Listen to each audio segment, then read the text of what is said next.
বাদাম নিয়ে যাও, বাদাম বাদাম বাদাম নিয়ে যাও, বাদাম। দাদা দাদা, ওই দোকানে ঢুকুনি, ওই দোকানে ঢুকুনি, আমার কাছে আসো, আমার কাছে আসো। ও বৌদি, ওই দোকানে না, ওই দোকানে নয়। ওই দোকানে পচা বাদাম, পচা বাদাম, আমার কাছে আসো, আমার কাছে আসো।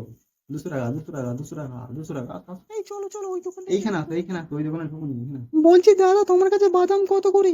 200 টাকা। বলছি বাদাম পচা হবে না তো, একটু টেস্ট করে হ্যাঁ দেখবো? হ্যাঁ, টেস্ট করে দেখতে হবে, দেখো তুমি টেস্ট করে দেখো। বাদাম টেস্ট করে দেখছে মানে 1 কিলো 2 কিলো মনে হয় নেবে রে। কত নেবে বলো, কিলো নেবে বলো, বলো কিলো নেবে। 20 টাকার বাদাম দাও না। 20 টাকা? 20 টাকার বাদাম এখানে হবে না, ওই দোকানে চলে যাও, ওই দোকানে চলে যাও। ওই দোকানে পচা বাদাম 20 টাকা, 20 টাকা, যাও ওইখানে যাও। এ তো আজব কাস্টমার। বাদামটা টেস্ট করলো, আমি বুঝি না 1 কিলো 2 কিলো নেবে, বলছি 20 টাকার নেবে। 20 টাকার আবার বাদাম হয়? পাবলিক 20 টাকার বাদাম কিনতে। 20 টাকাটা কি টাকা নয় নাকি? এর কাছে ভালো নয়, চলো ওই দোকানে চলো। বলছি দাদা 1 কিলো বাদাম দাও তো। ওই দোকানে যে আবার 1 কিলো কিনছে।